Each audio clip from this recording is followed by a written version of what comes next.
more with Dennis kasi somehow there's some layers you want to unravel in his personality.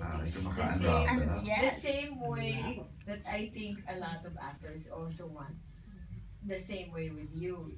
Ano pa mga layers meron si Maha Salvador? Oo, Maj. Ganitoin natin yan. Kung marami ang gusto makatrabaho si Dennis bilang the drama prince, talaga naman ng GMA, yung naka-actor talaga, ikaw naman sa ABS-CBN, ikaw yung iilan, or if not, you're the only one, you're still the one. Charing. Ipasok talaga. Na talagang, Marge, actress.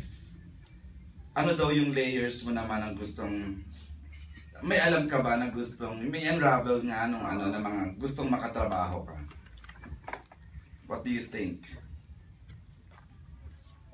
Ako ba dapat sumagot? Oo nga parang yung kakayahan mo kasi alam mo, Madge alam mo yung kakayahan mo. So ano sa tingin mo yung, bakit gusto ka makatrabaho nito, ni ganyan? Ay, Tito Miko! Ayan. Tito Miko! Sa tingin mo, ano yung katangian mo? Anong katangian? Siguro... Ha? Ano yan?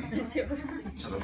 Ako ba na, siguro, proper ba na siya sumagot, Mami? Oo, parang siguro kung gusto man, eto na lang yung sa akin, kung may mga gusto man ako, kung may gusto man makatrabaho ako, siguro kasi nakikita nila na yung passion ko sa trabaho, yung pag may ginawa kong project talaga, yung